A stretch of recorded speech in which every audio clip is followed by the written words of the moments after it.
तो दोस्तों आपका स्वागत है मैगी शू चैनल में। और मैं आपके लिए फिर से एक प्यारी सी लव स्टोरी लेके आई हूँ। मैं आशा करती हूँ आपको ये फुल लव स्टोरी पसंद आएगी, तो प्लीज़ सब्सक्राइब करें हमारे चैनल मैगी शू को। अगर अच्छी लगी लव स्टोरी तो प्लीज़ प्लीज़ कमेंट करें। तो चलिए चालू करते हैं। सबसे पहले जो हमारे हीरो का नाम है वो मिस्टर साव है, एंड जो हमारी हीरोइन का नाम है वो मिस रोजी। तो चलिए चालू करते हैं स्टोरी को।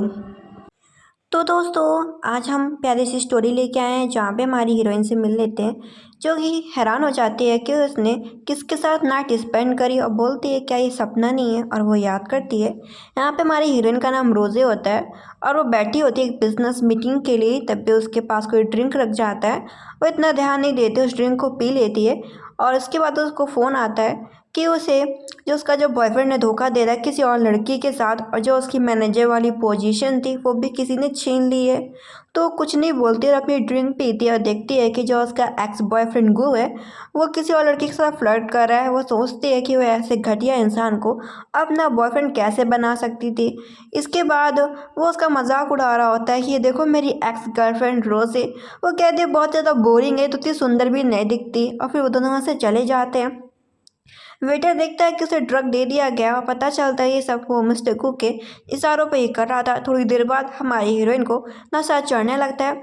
तभी वो मिस्टर साव को देखती है और बोलती है मिस्टर साव मुझे भी आपसे बात करना था बिजनेस मीटिंग के लिए। और उसका हाथ टच वगैरह कर रही होती है, उसके गले पे हाथ रख रही होती है। वो भी हैरान होता है कि इसको इस तरीके से मुझसे बात करना था, ये इसकी बिजनेस मीटिंग है। और इसके बाद दोनों ने नाइट स्पेंड की थी और उन दोनों को क्लोज मिस्टर गू ने देख लिया होता है। उसे एहसास होता है कि वो तो अपने लैब में थी और उसने लैब पे एक प्रोजेक्ट बनाया था जिससे सक्सेसफुल कर पाई होती है। अगर वो पास्ट में जाके सब चीज़ों को ठीक कर सकती है। मिस्टर शॉ बोलता है कि तुम किस चीज़ के बारे में सोच रही हो। वो बोलती है मुझे उम्मीद नहीं थी मिस्टर शॉ जैसे आदमी के साथ उसे दोबारा चांस मिलेगा नाइट स्पेंड करने का। और बहुत ही खुश होती है, फिर फैसला करती है कि उसे अपने रियल लाइफ में भी वापस जाना होगा। इसके बाद उसे मैसेज आता है उसके बॉयफ्रेंड गू का कि मैं तुम्हें पकड़ लूँगा। वो बोलती वैसे भी हम लोग अलग हो चुके, इससे क्या फ़र्क पड़ता है कि मैं किसी और के साथ हूँ। वो मिस्टर कुयाओ से हेल्प मांगती है। वो बोलता है भला मैं तुम्हारी मदद क्यों करूँगा। तो उसकी गर्दन पकड़ती है और उसे लिप किस करने लगती है। और इसके बाद दोनों दोबारा ही नाइट स्पेंड करते हैं। वो उसे बोलता है कि उसकी गर्लफ्रेंड बन जाओ, लेकिन वो मना कर देती है। तभी वहाँ पे चेकिंग करने के लिए गु आता है। मिस्टर साव को देख के वो तो डर जाता है। बोलता है मुझे माफ़ करिएगा, शायद मैंने गलत इंसान को पहचान लिया। और माफ़ी मांग के मिस्टर साव से वहाँ से चला जाता है। हमारी हीरोइन समझ जाती है कि शॉ नाम का बंदा सच में बहुत ज़्यादा पावरफुल है। अब वो उसके बाद अपने कंपनी में जाती है और सोचती है कि मैं रियल लाइफ में बहुत ही अच्छी लैब में काम कर रही थी और इस लाइफ में मैं यहाँ पे एज अ इंटर्नल काम करती हूँ। और वो जाती है, इसका मैनेजर से डांट लगाता है कि तुमने अभी तक काम किया नहीं। और इस कहानी की विलेन मिस बैंक वो से मिल लेते हैं। वो काम करने बैठती है तो उसका कंप्यूटर ही नहीं चलता। मैनेजर बोलते तुमने काम किया ही नहीं है, वो डेटा कहाँ पे जो मैंने तुम्हें बनाने के लिए कहा था। मिस मैंग तो बोलने लगती है कि तुम इतनी झूठी हो, तुम कंपनी में काम करने के लायक नहीं हो। हमारी हीरोइन सोचती है मुझसे उलझ रही, इसे नहीं पता कि मैंने फ्यूचर में क्या कहते हैं कैसे, तो ये भी नहीं पता होगा। और कहते तुम्हें कैसे पता है कि मैंने काम किया है कि नहीं, क्या कही तुमने तो मेरा कंप्यूटर ख़राब तो नहीं कर दिया। और कहती मुझे पता था कि कोई मेरे पीछे पड़ा हुआ है, मेरे कंप्यूटर के साथ छेड़छाड़ करेगा, इस वजह से मैंने बैकअप डाटा रखा था। और बताती है कि इसके अंदर वो फाइल का सारा डेटा है और उसे दे देती है। फिर बोलती है मैनेजर अब तुम जा कहाँ रहे हो, हमें ये भी पता करना होगा ना कि कौन है जो कि कंप्यूटर सबके ख़राब कर रहा है। आज मेरे साथ हुआ, कल किसी और के साथ होगा और इससे कंपनी का नाम बर्बाद होगा, ख़राब होगा। अब वो हैकिंग वैकिंग तो जानती थी, उसने अच्छे से डेटा निकाल दिया। पता चलता है कि कोई कंप्यूटर में उसके पानी डाल गया होता है। और उसकी फ्रेंड तो बोलती पक्का ये मिस मैंग का ही काम है। मिस मैंग बोलती है इसमें चेहरा दिखाई नहीं दे रहा उस लड़की का, तुम कैसे किसी का नाम लगा सकती हो। इसके बाद वो जाती है मिस्टर झांग से मिलने के लिए। मिस्टर झांग से उसे डील साइन करवानी होती है। वहाँ पे मिस्टर गु आ जाता है। वो बोलती है मिस्टर गु मिस्टर झांग एक साथ है तो मैं चलती हूँ, मैं किसी और दिन आपसे बात करने के लिए आऊँगी मिस्टर झांग। लेकिन जो मिस्टर गु होता है वो अपने लोगों से उसे रोकने के लिए बोलता है और कहता है वाइन पियो। तो वो वाइन पीने लगती है तो उसके ऊपर ड्रिंक डाल देता है और उसे बदतमीजी से बात कर रहा होता है। ये देख कर उसे गुस्सा आ जाती है। वो बोलता है तुम मुझे मार सकती हो। वो कहती है हाँ, उसके सर पे बोतल मार देती है और कहती है अगर तुमने मेरे पास क्लोज आने की हिम्मत करी तो मैं तुम्हें छोड़ूंगी नहीं। उसे पीटने लगती है और उन सभी के ऊपर दारू की बोतल गिलास ग्लास फेंक रही होती है। तभी वहाँ पे मिस्टर शॉ की एंट्री होती है। शॉ को देख के जो मिस्टर गू होता है डर जाता है, और इसी बीच में वो मिस्टर गू को ऐसी लात मारती है ना कि मिस्टर झांग भी डर जाता है। इसके बाद ये देखने के बाद जो उसका फ्रेंड होता है बोलता है, मुझे उम्मीद नहीं थी शाओ हमारी भाभी इतनी कमाल की होंगी। शाओ अपनी गर्लफ्रेंड बुलाता है कि आओ मेरे पास आओ। वो उसके पास जाके बैठ जाती है और बोलता है, तुमने मुझे सच में इम्प्रेस कर दिया यार, तुम बदला लेने में बहुत ही अच्छी हो। वो उसकी गाल पे किस कर दिया और इसके बाद वो बोलती है कि मैं चाहती हूँ इसे पीटा जाए। तो जो शाओ के लोग होते हैं वो मिस्टर गू को और उसके लोगों को पीट रहे होते हैं। वो बोलती है और पीटो और पीटो। और ये सब देख के जो मिस्टर शॉ होते हैं उन्हें अच्छा लग रहा होता है और उन्हें काफ़ी मज़ा भी आ रहा होता है। उनके दिल में तो मिस रोज़ी के लिए फीलिंग्स ही बढ़ रही होती हैं। इसके बाद वो बोलता है, मैंने तुम्हारी इतनी हेल्प करी, तुम मुझे पे नहीं करोगी? वो ऐसे बोलते बिल्कुल भी नहीं और वहाँ से भाग जाती है। इसके बाद वो स्माइल करता है कि सीसी मैं तुमसे बहुत सालों बाद मिल रहा हूँ, 18 साल हो गए मुझे तुमसे मिले हुए। इसके बाद हम सीन देखते हैं जहाँ पे जो मैंग वो होती है कैसे मैनेजर के साथ फ्लर्ट कर रही होती है, फिर बाहर आती है बताती है कि उसे इस बार मैनेजर ने फिर से प्रोजेक्ट दिया और मैनेजर ने कहा कि ये प्रोजेक्ट उसने ही कंप्लीट किया तो उसको ही रिवॉर्ड दिया जाएगा। उसकी फ्रेंड बोलती कितनी झूठी है ये। तभी वहाँ पे उस छोटे से ग्रुप में मिस्टर साव आता है।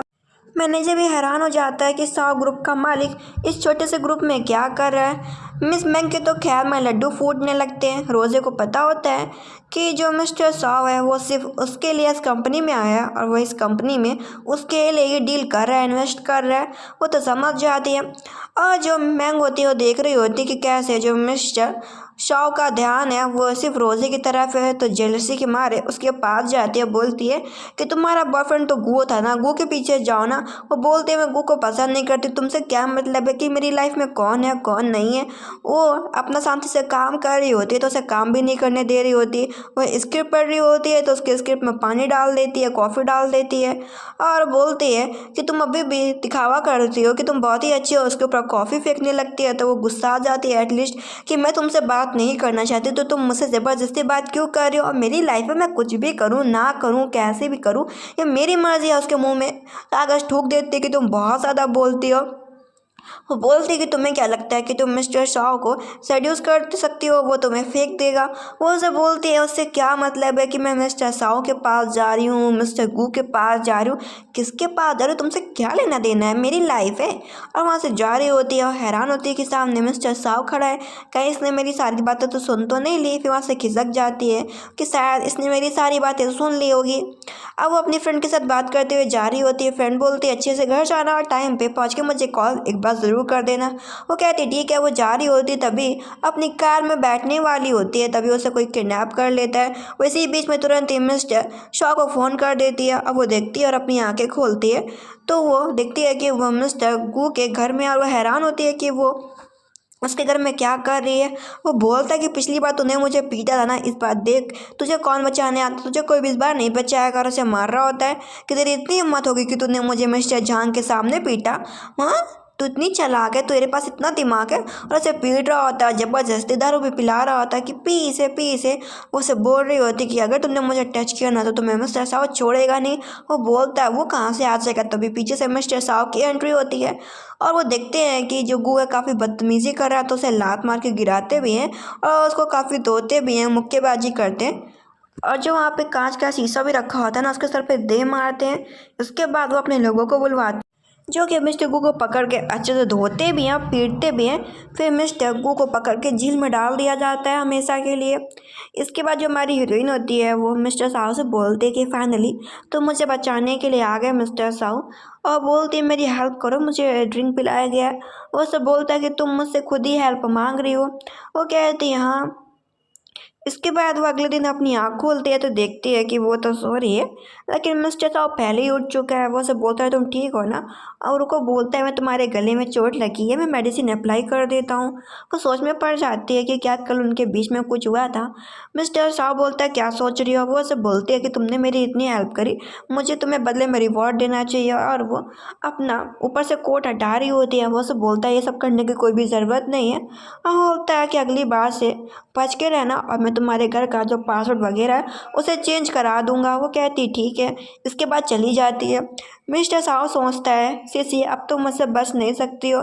इधर वो कंपनी में जाती है तो सभी लोग उसकी तरफ देख रहे होते हैं। वो हैरान होते हैं कि उसने ऐसा क्या कर दिया। पता चलता है उसके बारे में अफवाह फैलाई गई है कि वो आज एक महंगी गाड़ी से उतरी है।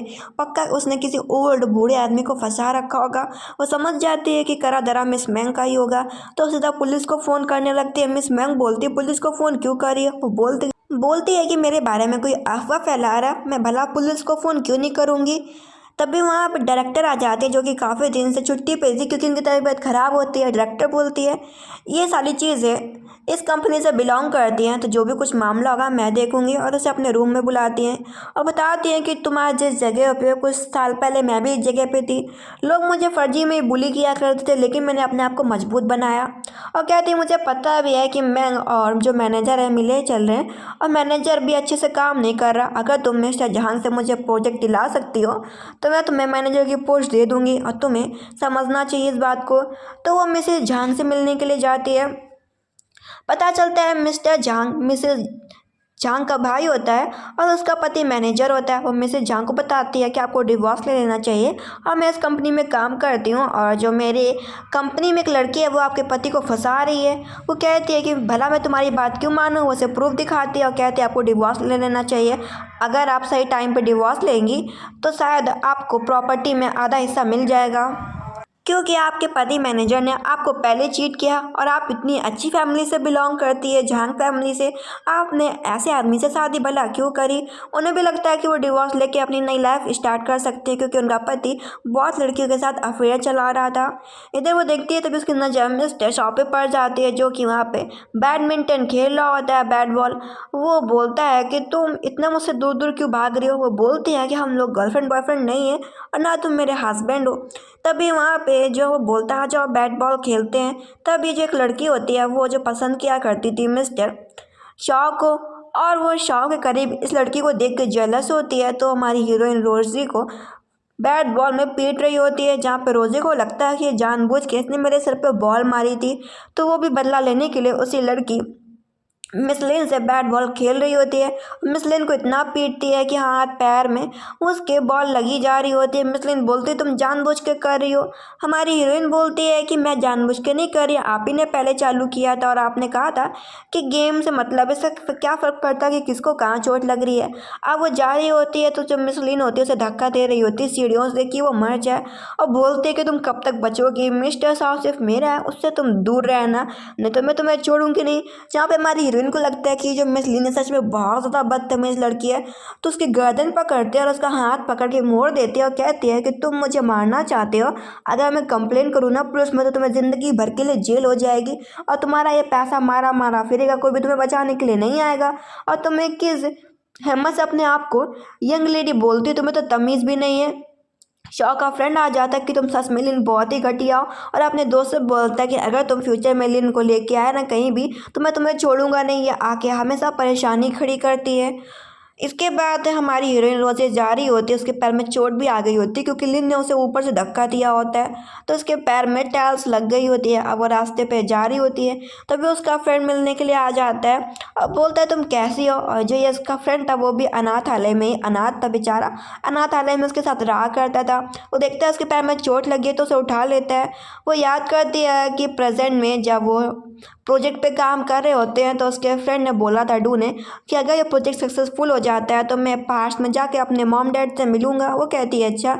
ये सब चीज़ें सोच रही होती है कि बताओ मैं पास्ट में आ गई लेकिन ये डू नहीं आया, अगर ये भी आता तो ये शायद ये भी अपने मदर फादर को देख पाता।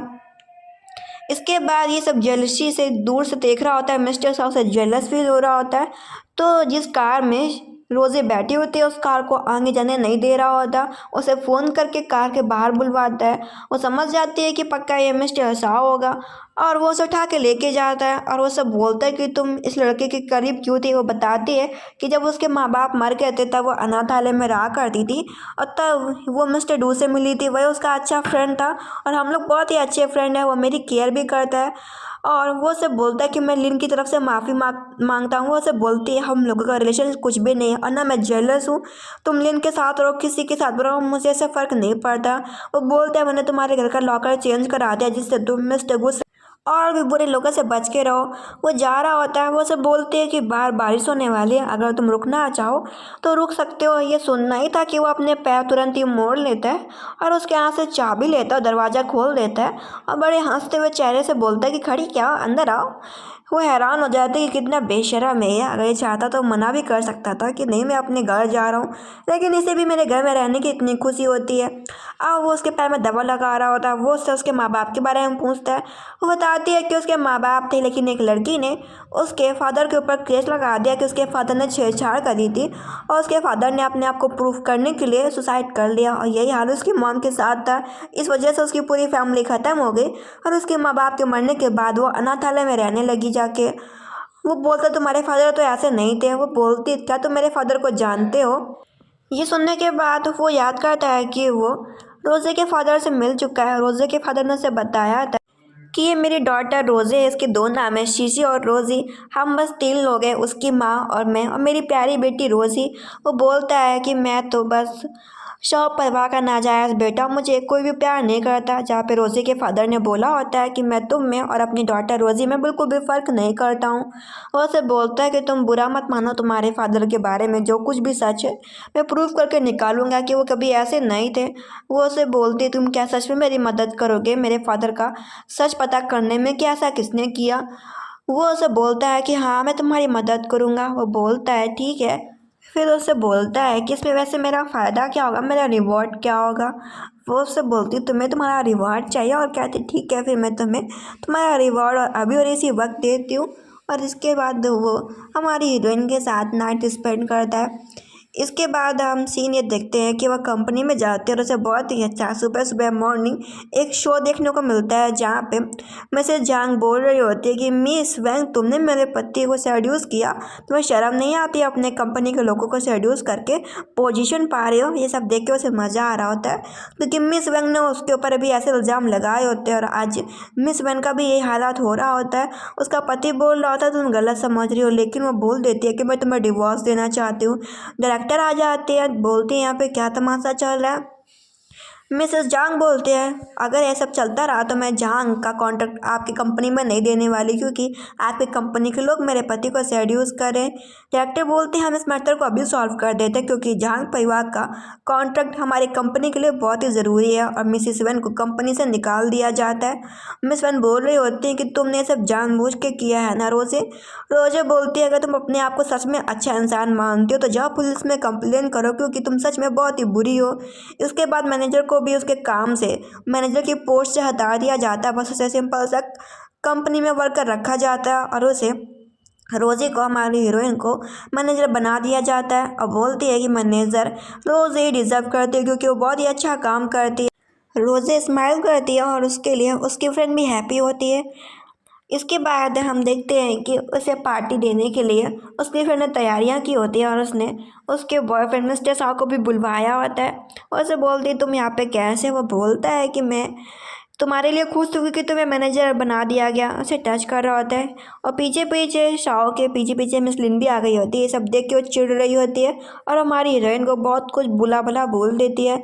रोज़ी की फ्रेंड बोलती है कि तुम मेरी रोज़ी के बारे में कैसे बोल सकती हो, तुम्हें खुद देखना चाहिए कि वो दोनों एक दूसरे को पसंद करते हैं, तुम भी बीच में आ रही हो।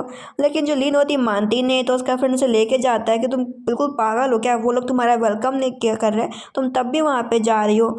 इसके बाद हमारी हीरोइन को मिस्टर शाह ने बुलाया होता है डिनर करने के लिए और बोलता है तुमने डिनर कर लिया तो तुम आराम करो, मैं बर्तन धो देता हूँ। वो तभी उसके एक रूम में जाती है और सोचते यहाँ पे सब सामान क्यों रखा है। उन सामान को देख के उसे पता चलता है कि ये सामान इस चीज़ के लिए यूज़ किए जाते हैं। फ्यूचर में उन्होंने इसी चीज़ की वजह से उन्होंने लैब तैयार की होती है जिससे वो प्रेजेंट पास्ट फ्यूचर में जा सकते हैं, मतलब टाइम ट्रैवल करके। फिर उन पर सो जाती है। वो बोलता है तुम अगर सो चुकी हो तो हम लोग अपना बिजनेस कर लेते हैं। इसके बाद दोनों एक दूसरे के साथ रिलेशनशिप में आते हैं। एंड एक दूसरे को किस करते हैं, इंटीमेट होते हैं एंड ये ड्रामा यहीं पे ही ख़त्म होता है। अगर स्टोरी अच्छी लगे तो ज़रूर कमेंट करिएगा और साथ में ज़रूर सब्सक्राइब करें हमारे चैनल मैगी शो को। Thank you.